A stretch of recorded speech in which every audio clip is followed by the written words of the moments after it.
Hello అండి, నమస్కారం. సిరి entertainment ఛానల్కి స్వాగతం. నా పేరు రోజా. ఇప్పుడు నేను చెప్పబోయే స్టోరీ నీపై చాలా ప్రేమ ఉంది, ఎపిసోడ్ 6. స్టోరీలోకి వెళ్ళే ముందు చిన్న రిక్వెస్ట్. ఈ స్టోరీ మీకు నచ్చితే తప్పకుండా లైక్ చేయండి, షేర్ చేయండి, సబ్స్క్రైబ్ చేసి నన్ను ఎంకరేజ్ చేయండి. ఇంకా ఆలస్యం చేయకుండా స్టోరీలోకి వెళ్ళిపోదాం. భయ్యా, 2 ప్లేట్ ఆనియన్ బజ్జీ దేదో అని మిర్చి బండి అబ్బాయికి చెప్పి అక్కడే ఉన్న బెంచ్ మీద కూర్చున్నాడు అర్జున్. ఏంటి అవని అలా చూస్తున్నావు? రా, ఇలా కూర్చో అంటూ తాను కొంచెం పక్కకు జరిగి అవనిని కూర్చోమన్నాడు. పర్వాలేదు సార్, నుంచుంటాను. హలో, కూర్చోమని చెప్తున్నాను కదా, కూర్చో, ఎందుకలా నుంచోవడం అంటూ చెయ్యి పట్టుకుని లాగి కూర్చోపెట్టాడు అర్జున్. భలే బాగుంది కదా ఇక్కడ వ్యూ, అందుకనే నాకెప్పుడు బజ్జీలు తినాలని అనిపించినా నేను ఇక్కడికే వస్తాను. పక్కనే నది, చల్లని గాలి, వేడి వేడి బజ్జీలు, సూపర్ క్లైమేట్లో సూపర్ బజ్జీలు తింటే భలే ఉంటుంది అన్నాడు అర్జున్. అవును సార్, ఇక్కడ చాలా బాగుంది, చల్లగా ఉంది. సార్ ఇదిగోండి బజ్జీ అంటూ బండివాడు వేడి వేడి బజ్జీ తీసుకువచ్చి వాళ్ళ చేతికి అందించాడు. సూపర్ భయ్యా, ఈరోజు టేస్ట్ రోజు కన్నా బాగుంది అంటూ అర్జున్ బండివాడిని మెచ్చుకుంటూ బజ్జీ తింటూ అవని వైపు చూసి, తిను, ఏంటి ఆలోచిస్తున్నావు? వేడిగా ఉన్నప్పుడే బజ్జీ తినాలి. అవని నవ్వుతూ తాను కూడా తింటూ, నిజం సార్, ఇక్కడ చాలా బాగున్నాయి అంది. అవును కదా, అప్పుడప్పుడు ఇక్కడికి వద్దాం మనం, చాలా క్యాజువల్గా అన్నాడు అర్జున్. అలాగే సార్, చిన్నగా నవ్వుతూ అంది అవని. బండివాడికి డబ్బులు ఇచ్చి 2 ప్లేట్స్ పార్సిల్ చేసుకుని ఇంటికి బయలుదేరారు అర్జున్, అవని. సార్, ఇప్పుడు తిన్నారు కదా, మళ్ళీ పార్సిల్ చేయించుకున్నారు ఎందుకు? ఇంటి దగ్గర తాయారు ఆంజనేయులు ఉన్నారు కదా అవని, కానీ తాతకి ఐ ఇన్ఫెక్షన్ వచ్చింది, పైగా హెల్త్ కూడా అంతగా బాగోలేదు, బాగా దగ్గుతున్నారు. ఒక 1 వీక్ అయినా ఇలాంటి ఆయిల్ ఫుడ్స్ అన్నీ అవాయిడ్ చేస్తే మంచిది సార్ అంది అవని. అవునా, అయితే తాయారికి పండగే, 2 ప్లేట్స్ తినేస్తుందిలే నవ్వుతూ అన్నాడు అర్జున్. తాయారు భోజనం పుష్టిగా తినడం గుర్తు తెచ్చుకొని అవని కూడా చిన్న నవ్వు నవ్వింది. అమ్మయ్య, నువ్వు మా ఇంటికి వచ్చి 3 డేస్లో ఈరోజు నిన్ను కొంచెం నవ్వుతూ చూశాను. ఎందుకని అవని అంత బాధపడుతున్నావు? ఇంకా నా మీద నమ్మకం కుదరట్లేదా? నేను నీకు హెల్ప్ చేస్తాను. వీరభద్రాన్ని చూసి అందరు పోలీసులు ఇలాగే ఉంటారని అనుకుంటున్నావేమో. కాదు అవని, మంచి వాళ్ళు కూడా ఉంటారు. ఆలోచించు. నీకు నేను హెల్ప్ చేయగలనని నేను అనుకుంటున్నాను. హెల్ప్ చేసే అవకాశం ఇచ్చి చూడు అన్నాడు అర్జున్ ఇంటి ముందు బైక్ ఆపి అవని వైపు చూస్తూ. అవని ఏమీ మాట్లాడకుండా సైలెంట్గా తలదించుకుని నుంచుంది. బాబోయ్, మళ్ళీ సైలెన్స్ మొదలుపెట్టావా? సర్లే, నీ ఇష్టం వచ్చినప్పుడు చెప్పు. ఒక్కటి మాత్రం నిజం అవని, నువ్వు ఎంత త్వరగా నీ మనసులో మాటలు నాకు చెప్తావో అంత త్వరగా నీ ప్రాబ్లం క్లియర్ అవుతుంది, ఓకే అన్నాడు అర్జున్.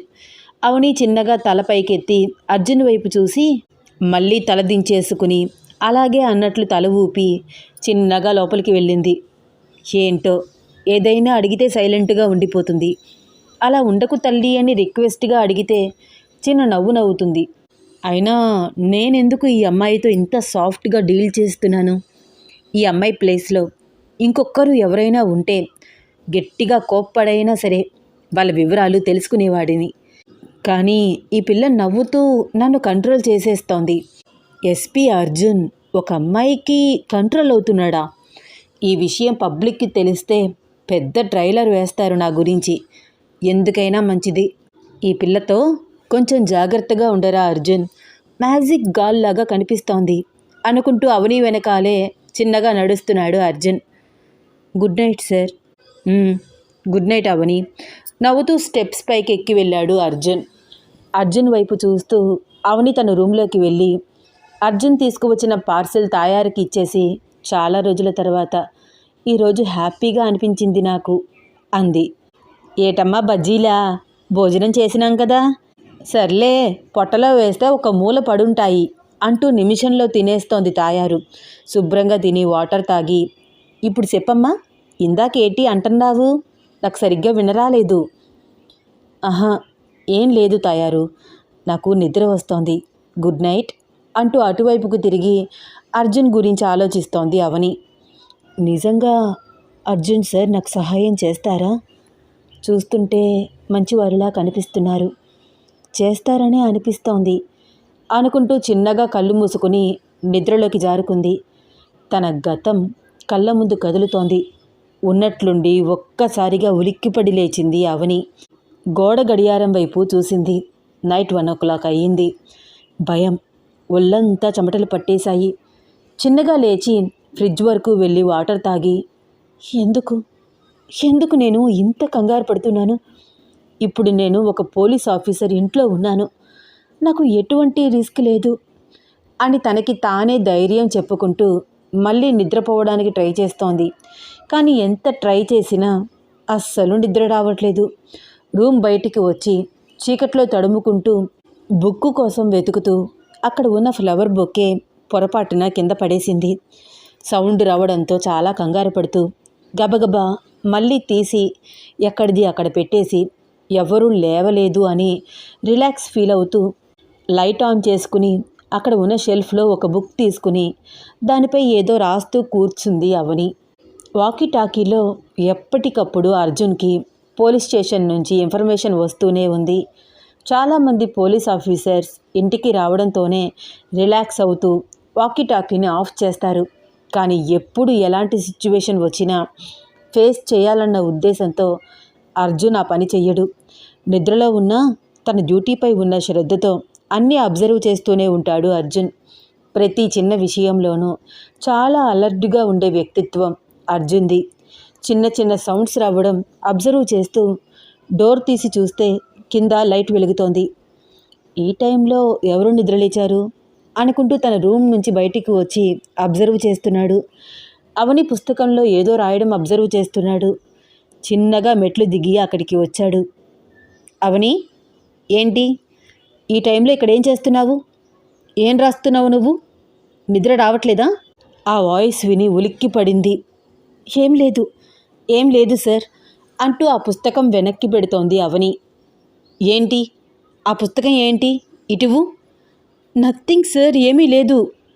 ఏమీ లేనప్పుడు నువ్వెందుకు అంత కంగారు పడుతున్నావు? చూపించు అంటూ అవని చేతుల్లో నుంచి ఆ పుస్తకం తీసుకుని ఓపెన్ చేసి చూశాడు అర్జున్. ఆ పేపర్పై డ్రాయింగ్ వర్క్ ఉంది. హ్యూమన్ ఫిజియాలజీ, సర్క్యులేషన్ సిస్టమ్ గురించి చాలా క్లియర్గా రాస్తోంది అవని. తను రాసిన ఆ 2-3 పేపర్స్ని అబ్జర్వ్ చేసి, ఓహో, అయితే నా డౌట్ కరెక్టే, నువ్వు బైపీసీ స్టూడెంట్వి. ఇంత రాత్రిపూట ఎవరికి తెలియకుండా బుక్స్ తీసుకుని ఏదో తప్పు చేస్తున్నట్లు అలా భయపడుతూ నీ చదువు మీద కాన్సన్ట్రేషన్ చేయడానికి ట్రై చేస్తున్నావా? అసలు నాకు అర్థం కావట్లేదు, నువ్వెందుకు భయపడుతున్నావు? చదువుకోవాలని ఉంటే ధైర్యంగా చదువుకో.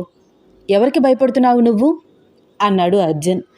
అర్జున్ అలా గట్టిగా అరుస్తుంటే అవని కళ్ళల్లో నుంచి కన్నీళ్లు వస్తున్నాయి. చేతులతో తుడుచుకుంటూ తలదించుకుని సైలెంట్గా ఉండిపోయింది. అది చూసి అర్జున్, ఓ గాడ్, ఏదైనా క్వశ్చన్ చేస్తే చాలు ఇలా కన్నీళ్లు పెట్టుకుంటావు? ఇలా అయితే ఎలా అవని నీతో? చూడు, ప్రతి మనిషికి ప్రాబ్లమ్స్ ఉంటాయి, వాటిని ఫేస్ చేసి సొల్యూషన్ కోసం వెతుక్కోవాలి. అంతేకాని ప్రాబ్లమ్స్ వస్తున్నాయని భయపడిపోయి పారిపోతే ఎలాగా? ఇలా ఎన్ని రోజులు ఎవ్వరికీ తెలియకుండా చదువుకుంటావు? నీకు డాక్టర్ అవ్వాలని డ్రీమ్ ఉంది, క్లాసులకు అటెండ్ అవ్వకుండా ఎలా అవుతావు? ఇప్పటికైనా నిజం చెప్పు, నువ్వు ఏ యూనివర్సిటీలో చదువుకున్నావు? నేను మాట్లాడతాను వాళ్ళతో, నేను చదివిస్తాను అన్నాడు అర్జున్. ప్లీజ్ సార్, ఇప్పుడు ఏమీ అడగద్దు అంటూ తన బుక్ తీసుకుని తన రూమ్లోకి ఫాస్ట్గా వెళ్ళిపోయింది అవని. ఇలా ఈ అమ్మాయి చెప్పదు, నేను ఇంట్రాగేషన్ స్టార్ట్ చేస్తేనే మంచిది అనుకుంటూ అర్జున్ తన ఫోన్ తీసి కానిస్టేబుల్ నారాయణకి కాల్ చేస్తూ స్టెప్స్ ఎక్కి మళ్ళీ తన రూమ్లోకి వెళ్ళాడు. నారాయణ గారు, ఎక్కడున్నారు? సార్, ఈరోజు నాకు స్టేషన్లో నైట్ డ్యూటీ, ఇక్కడే ఉన్నాను సార్. ఓకే, నాకు చిన్న ఇన్ఫర్మేషన్ కావాలి. ఏంటి సార్? అవని అదే ఇప్పుడు నా కస్టడీలో ఉన్న అమ్మాయిని ఎక్కడి నుంచి పోలీస్ స్టేషన్కి తీసుకువచ్చారు? తను ఏ బ్రోకర్ హౌస్లో దొరికింది? వెంటనే నాకు డీటెయిల్స్ పంపించండి. అలాగే సార్, ఒక 10 నిమిషాలు చెక్ చేసి చెప్తాను. సరే అయితే లైన్లో ఉంటాను, చూసి చెప్పు. ఓకే సార్, వెయిట్ చేయండి అంటూ నారాయణ 10 నిమిషాల్లో చెక్ చేసి, సార్ ఆ అమ్మాయి అంటూ తనని ఏ బ్రోకర్ హౌస్ నుంచి అరెస్ట్ చేసి తీసుకువచ్చారో క్లియర్గా చెప్పాడు. ఓకే నారాయణ, థ్యాంక్ యూ అని కాల్ కట్ చేశాడు అర్జున్. రేపు ఉదయం ఒక్కసారి అక్కడికి వెళ్ళి అవని గురించి ఎంక్వైరీ చేసి తెలుసుకోవాలి. ఎందుకు తను అంత భయపడుతుందో నాకు తెలియాలి. నిజంగా తన వెనక అంత భయంకరమైన విషయమే ఉంటే నేను తనకి తోడుగా నిలబడతాను అని ఆలోచిస్తున్నాడు అర్జున్. అర్జున్ అలా గట్టిగా నిలదీసి అడిగేసరికి అవనిలో మళ్ళీ భయం దడ. లోపలికి వెళ్ళి ఆలోచిస్తూ చాలాసేపటికి కానీ నిద్ర పట్టలేదు. ఎప్పుడో తెల్లవారుజామున నిద్రపోయింది. సూర్యకిరణాలు విండోలో నుంచి వచ్చి సరాసరి బెడ్ మీద పడుతున్నాయి. చిన్నగా కళ్ళు తెరిచి చూసింది అవని. టైం 8:30. బాబోయ్, ఇంతసేపు నిద్రపోయానా అంటూ గబగబా లేచి పక్క బట్టలు మడతలు పెట్టి ఫాస్ట్గా ఫ్రెష్ అప్ అయ్యి రూమ్ బయటికి వచ్చింది. తాయారు వంటింట్లో ఏదో పని చేస్తోంది. సారీ తాయారు, నేను చాలాసేపు నిద్రపోయాను. కాఫీ పెట్టి ఇవ్వనా మీ అందరికీ అడిగింది అవని. చిన్నబాబు గారు యూట్యూబ్లో చూసి ఈరోజు కాఫీ పెట్టారమ్మా, అది తాగేశాన్లే, బానే పెట్టారు అంది తాయారు. అయ్యో అవునా, ఎందుకంత ఇబ్బంది పడడం? నన్ను లేపొచ్చు కదా. మేము లేపుతామని అన్నా చిన్నబ్బాయి గారు వద్దన్నారు. నైట్ అంతా మీరు నిద్రపోలేదంట కదా, అందుకనే మిమ్మల్ని డిస్టర్బ్ చెయ్యొద్దు అన్నారు. అవునా, అట్లీస్ట్ టిఫిన్ అయినా ప్రిపేర్ చేస్తాను. సార్ స్టేషన్కి వెళ్ళే టైం అవుతుంది కదా అంది అవని. సార్ ఈరోజు ఏదో ఇంపార్టెంట్ పని ఉందని ముందుగానే బయలుదేరారమ్మా, ఇప్పుడు ఇంట్లో లేరు. లేస్తానే హడావిడిగా తయారయ్యి వెళ్ళిపోయారు అంది తాయారు. అవునా, నేను మార్నింగ్ లేవకపోవడం వల్ల అట్లీస్ట్ ఒక కప్ కాఫీ కూడా ఇవ్వలేకపోయాను. ఏమనుకున్నారో ఏమో, వాళ్ళ షెల్టర్ తీసుకుంటూ వాళ్ళ తిండి తింటూ నేను రెస్ట్ తీసుకోవడం ఏంటి, నన్ను డిస్టర్బ్ చేయకూడదు అని ఆయన అంత ఇబ్బంది పడుతూ కుక్ చేయడానికి ట్రై చేయడం ఏమిటో. ఇలా ఎవరైనా ముక్కు మొహం తెలియని అమ్మాయి గురించి ఇంత కేరింగ్ తీసుకుంటారా? అసలు ఇంట్లో ఉంచుకోవడమే గొప్ప. అర్జున్ సార్ నిజంగా చాలా మంచివారా అని ఆలోచిస్తూ ఫ్రిడ్జ్లో నుంచి వెజిటబుల్స్ తీసి కట్ చేస్తోంది అవని. అర్జున్ కానిస్టేబుల్ నారాయణని తీసుకుని అతను చెప్పిన అడ్రస్కి వెళ్తున్నాడు. ఏంటి నారాయణ, నువ్వు చెప్పిన అడ్రస్ ఇదేనా? కరెక్ట్గా చూడు, లొకేషన్ ఇది కాదేమో. ఏరియా మొత్తం చాలా పద్ధతిగా ఉంది. ఇదే సార్, డౌట్ రాకుండా పబ్లిక్లోనే వాళ్ళు ఇలాంటి పనులు చేస్తున్నారు. ఇదివరకు ఊరు చివర ఎక్కడో ఇలాంటి వాళ్ళు ఉండేవారు. ఇప్పుడు ప్రతి గల్లీలో ఎక్కడో ఒక చోట చూస్తూనే ఉన్నాం కదా సార్. ఇలాంటివన్నీ నార్మల్ అయిపోయాయి సార్ అన్నాడు నారాయణ. ఇక్కడే ఆపు, ఇదే బిల్డింగ్. నారాయణ, ఆల్రెడీ ఒకసారి ఈ ప్లేస్ పబ్లిక్ మొత్తం తెలిసిపోయింది కదా. పోలీసులైన మనమే వీళ్ళపై ఛార్జెస్ కూడా తీసుకున్నాము. ఇక్కడ మళ్ళీ ఎందుకుంటారు? వాళ్ళు ఎప్పుడో షిఫ్ట్ అయిపోయి ఉంటారు కదా. లేదు సార్, ఈ ప్లేస్ని వాళ్ళు పాడుకుంటారు. 1 year వరకు కాంటాక్ట్ తీసుకుంటారు. ఇప్పుడు మీరనుకుంటున్నట్లే మిగిలిన పోలీసులు కూడా అనుకుని వాళ్ళపై దాడి చెయ్యరు కదా సార్. వాళ్ళు ఇక్కడే ఉంటారు. కావాలంటే రండి చూపిస్తాను అంటూ నారాయణ అర్జున్ని తీసుకుని లోపలికి వెళ్తున్నాడు. లోపలికి వెళ్ళే కొద్దీ అక్కడ మార్పులను క్లియర్గా అబ్జర్వ్ చేస్తున్నాడు అర్జున్. పెద్ద బాడీ బిల్డర్ లాంటి మనుషులు సెక్యూరిటీగా ఉన్నారు. లోపలికి వెళ్తున్న వీళ్ళని ఆపి ఏంటి అని అడిగాడు అక్కడ ఉన్న సెక్యూరిటీ గార్డ్. కమిషన్ కోసం వచ్చాము, అడ్డు తప్పుకో. నారాయణ తన ఐడెంటిటీ చూపించాడు. బుల్షిట్ నారాయణ, నువ్వేం చేస్తున్నావు? కమిషన్ అని మాట్లాడుతున్నావేంటి? మనం లంచం తీసుకోవడానికి వచ్చామా ఇక్కడికి? కోపంగా అన్నాడు అర్జున్. ష్ సార్ ప్లీజ్ అరవకండి. మనం అలా చెప్తేనే లోపలికి వెళ్ళనిస్తారు. లేకపోతే వీళ్ళు లోపల ఉన్న వాళ్ళందరికీ ఇన్ఫర్మేషన్ పంపిస్తారు. వాళ్ళందరూ మరొక మార్గం నుంచి ఎస్కేప్ అవుతారు సార్. మనం రైడ్కి వచ్చామని అనుకుంటారు. అయితే మనం ఇన్ఫర్మేషన్ కోసం వచ్చామని వాడికి క్లియర్గా చెప్పాలి. అంతేగాని కమిషన్ అని చెప్పడం ఏంటి? నువ్వు అసలు ఇలా డీల్ చేస్తావని నేను ఎక్స్పెక్ట్ చెయ్యలేదు, చిరాకుగా అన్నాడు అర్జున్. సార్, మనకి ఇన్ఫర్మేషన్ కావాలి అని అడిగితే వాళ్ళు లోపలికి పంపించరు సార్. మీరు గన్ చూపించినా కూడా వాళ్ళు ధైర్యంగా నిలబడతారు. అవసరమైతే ప్రాణాలని వదలడానికి కూడా సిద్ధపడతారు. వాళ్ళ దందా అలాంటిది సార్. నమ్మకంగా ఉన్న వాళ్ళనే సెక్యూరిటీగా పెట్టుకుంటారు. ఇలాంటి వాళ్ళంతా మీకు చెప్తే అర్థం కాదు, రండి సార్ అని లోపలికి తీసుకువెళ్తున్నాడు నారాయణ. మరి వీళ్ళపై రైడ్ ఎలా చేశారు మీరంతా? ఎప్పుడూ ఎక్స్ట్రా ఫోర్స్ని తెచ్చుకుంటాం కదా సార్. నలువైపులా బిల్డింగ్ని రౌండప్ చేస్తాము. మీరు ఇలాంటి మిషన్ డీల్ చేయలేదని అంటున్నారు కదా, అందుకనే మీకు ఈ విషయంలో ఎక్స్పీరియన్స్ లేదు అని మాట్లాడుతూ నారాయణ అర్జున్ని లోపలికి తీసుకువెళ్తున్నాడు. సరిగ్గా లైట్స్ లేవు. చాలా తక్కువ వెలుగులో కనిపించినట్లు చీకటిలో అస్పష్టంగా కనిపిస్తున్నారు. అమ్మాయిలు స్మోక్ చేస్తూ ఒక చేత్తో ఆల్కహాల్ గ్లాస్ పట్టుకుని వచ్చే పోయే వాళ్ళని పిలుస్తూ వాళ్ళ అందచందాలను ప్రదర్శన చేస్తున్నారు.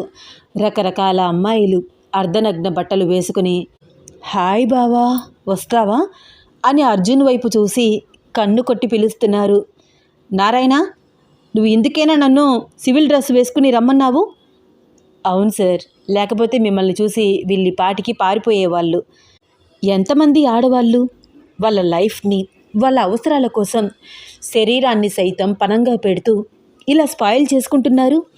అక్కడ 16 ఇయర్స్ ఉన్న చిన్న పిల్లల్ని కూడా చూసి అర్జున్కి చాలా బాధగా అనిపిస్తోంది. నారాయణ, వెళ్ళేటప్పుడు ఇక్కడ ఉన్న చిన్నపిల్లలందరినీ తీసుకుపోదాము. ఏంటి సార్, ఏం మాట్లాడుతున్నారు? మనం ఫోర్స్తో కూడా రాలేదు. మీరు, నేను, బయట డ్రైవర్ తప్ప ఎవరూ లేరు. అయినా వాళ్ళంత ఈజీగా వాళ్ళ పిల్లల్ని వదులుకోరు సార్. ఆ పిల్లలు వాళ్లకు పుట్టిన పిల్లలు.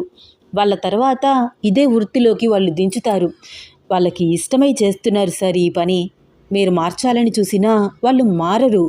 చిన్నప్పటి నుంచి అలవాటు పడిపోయి ఉంటారు ఇలాంటి వాటన్నిటికీ కొంతమంది అన్నాడు నారాయణ. నారాయణ మాటలు వింటూ ఆ ప్లేస్ని అంతా అబ్జర్వ్ చేస్తూ అవని ఇలాంటి ప్లేస్కి వచ్చిందా? అవును సార్, ఆ అమ్మాయిని ఇక్కడే మేము పట్టుకున్నాం. పాపం తనని చాలా గట్టిగా కొట్టారు కూడా సార్, ఈ పని చేయడానికి ఒప్పుకోలేదని.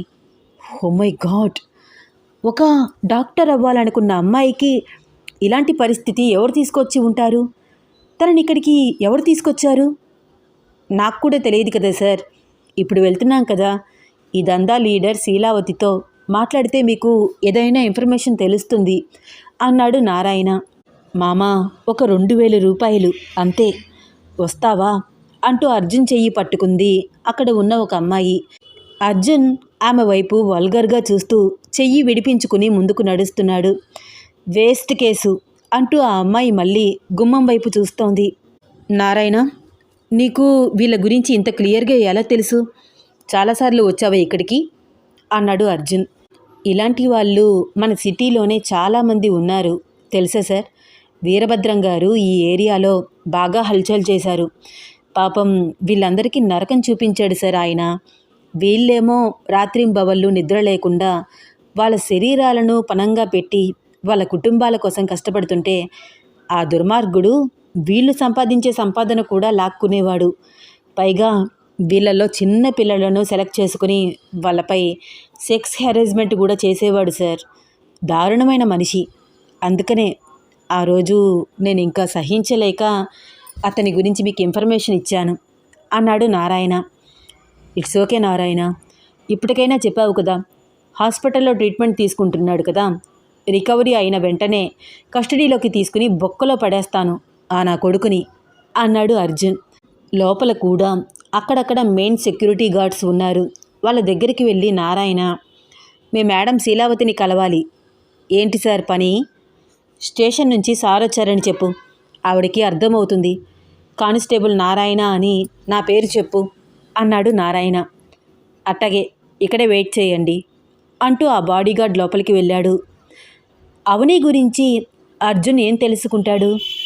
అసలు ఇలాంటి ప్లేస్కి అవని ఎలా వచ్చింది? తనని ఎవరు తీసుకువచ్చి ఉంటారు? అవని గతం ఏమై ఉంటుంది? అర్జున్ లాంటి పోలీస్ ఆఫీసర్ అండగా ఉన్న తన గతం అవని ఎందుకు చెప్పుకోలేకపోతోంది? తెలుసుకోవాలని ఉందా? అయితే వచ్చే ఎపిసోడ్ కోసం వెయిట్ చేస్తూ ఉండండి. ఈ స్టోరీ మీకు నచ్చితే తప్పకుండా లైక్ చేయండి, షేర్ చేయండి, సబ్స్క్రైబ్ చేసి నన్ను ఎంకరేజ్ చేయండి. ఉంటానండి. ధన్యవాదాలు.